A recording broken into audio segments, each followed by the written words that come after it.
80കളുടെ തുടക്കത്തിൽ നടക്കുന്ന ഒരു ഇൻകം ടാക്സ് റെയ്ഡ്, അതും അന്നത്തെ കാലത്ത് 400 കോടിയോളം രൂപ പിടിച്ചെടുക്കുന്ന ഒരു റെയ്ഡ് കാണിക്കുക എന്ന പുതുമയായിരുന്നു 2018 ഇറങ്ങിയ രാജ്കുമാർ ഗുപ്തയുടെ റെയ്ഡ് എന്ന സിനിമയെ സാമാന്യം കണ്ടിരിക്കാവുന്ന ഇടയ്ക്കൊക്കെ ചില മാസ് എലമെന്റുകളുള്ള ഒരു സിനിമയാക്കി മാറ്റിയത്.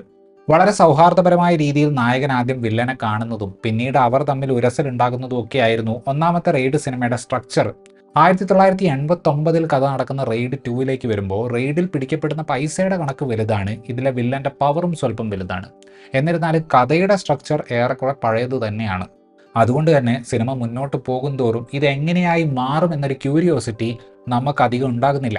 രാജസ്ഥാനിലെ രാജാവിന്റെ വീട്ടിൽ തന്നെ കയറിയിട്ടാണ് അമയ് പട്നായിക് ഇത്തവണ റെയ്ഡ് നടത്തുന്നത്. രാജാവ് തന്റെ തോക്കുകൊണ്ടുള്ള പവർ കാണിച്ചെങ്കിലും എന്നത്തെയും പോലെ ബുദ്ധി ഉപയോഗിച്ച് പട്നായിക് റെയ്ഡ് പൂർത്തീകരിച്ചു. പക്ഷെ വലിയ പുള്ളികളെ തൊട്ടതുകൊണ്ട് അയാൾക്ക് വീണ്ടും ട്രാൻസ്ഫർ കിട്ടി. എന്നിട്ട് അദ്ദേഹം പോകുന്നത് ഭോജ് എന്ന സ്ഥലത്തേക്കാണ്.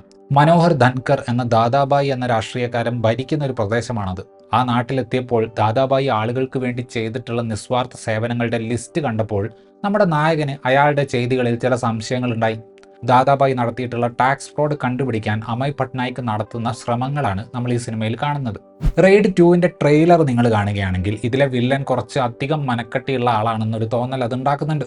മൈൻഡ് ഗെയിമുകൾ നല്ലപോലെ അറിയുന്ന അയാളെ തോൽപ്പിക്കാൻ പട്നായിക്കിന്റെ സ്ഥിരം പരിപാടികളായിട്ടുള്ള തലയാണ കുത്തി തുറന്ന് പൈസ എടുക്കലും തൂണ് പൊളിച്ച് സ്വർണ്ണം എടുക്കലും ഒന്നും മതിയാവില്ല എന്നൊരു തോന്നൽ നമുക്ക് ആ ട്രെയിലർ കണ്ടു കഴിയുമ്പോൾ വരും.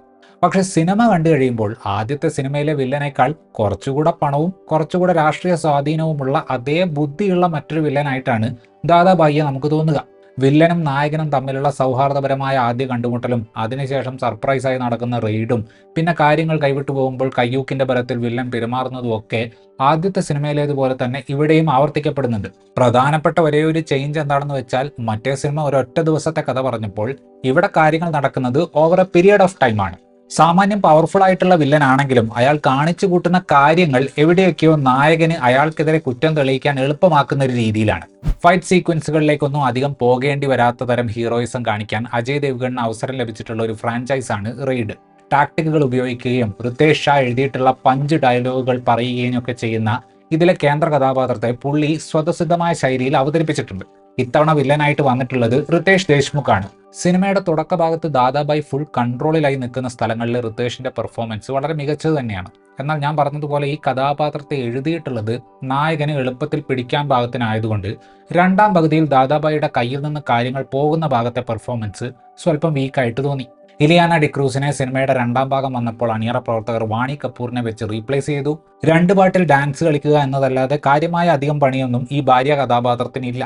ഒരുപക്ഷെ ഒട്ടും ഉപയോഗമില്ലാത്ത കഥാപാത്രമായി തോന്നണ്ട എന്ന് കരുതിയിട്ടാകും സിനിമയുടെ എഴുത്തുകാർ ക്ലൈമാക്സിന് അടുത്ത് ഒരുപാട് ഡ്യൂട്ടികൾ ഉള്ളതിൽ ഒരെണ്ണം വാണി കപൂറിന് കൊടുത്തിട്ടുണ്ട്.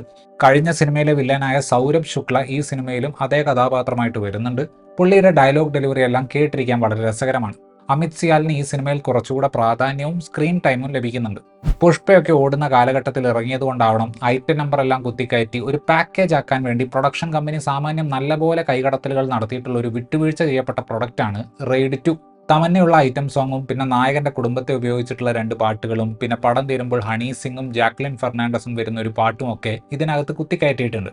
വിരോധാഭാസം എന്താണെന്ന് വെച്ച് കഴിഞ്ഞാൽ ഒന്നാമത്തെ സിനിമയിൽ ഉണ്ടായിരുന്ന ഹിറ്റ് ട്രാക്കായിട്ടുള്ള ബ്ലാക്ക് എന്ന അമിത് ത്രിവേദി ഒരുക്കിയിട്ടുള്ള പാട്ടാണ് ഇപ്പോഴും കൂട്ടത്തിൽ ഏറ്റവും മെമ്മറബിൾ ആയിട്ടുള്ളത്. അത് സിനിമയുമായിട്ട് നല്ല രീതിയിൽ ചേർന്ന് പോകുന്നുമുണ്ട്. മൊത്തം പരിപാടിയുടെ സ്കെയില് വലുതാക്കിയിട്ടുണ്ട് എന്നല്ലാതെ കാര്യമായി മാറ്റമൊന്നും ഐഡിയ ലെവലിൽ ഇവിടെ സംഭവിക്കുന്നില്ല. അമയ് പട്നായിക്കിന്റെ കരിയറിലെ ഏറ്റവും ബുദ്ധിമുട്ടേറിയ റെയ്ഡ് ആണ് ഇത് എന്ന് കാണിക്കാനാണ് അവർ ശ്രമിക്കുന്നത്. പക്ഷേ അബ്ബാസ് മസ്താൻ സിനിമകളിൽ കാണുന്ന തരം ഇതെല്ലാം പ്ലാനിന്റെ ഭാഗമായിരുന്നു ടൈപ്പ് ട്വിസ്റ്റുകൾ കുറച്ചധികം ഔട്ട്ഡേറ്റഡ് ആണ്. പരിമിതികളുള്ള ഒരു നായകനും അയാളുടെ ടീമും നടത്തുന്ന ഒരു ഇൻകം ടാക്സ് റെയ്ഡ് എന്ന നിലയ്ക്ക് ആദ്യത്തെ സിനിമ കണ്ടിരിക്കാവുന്ന ഒരു ത്രില്ലറായിരുന്നു.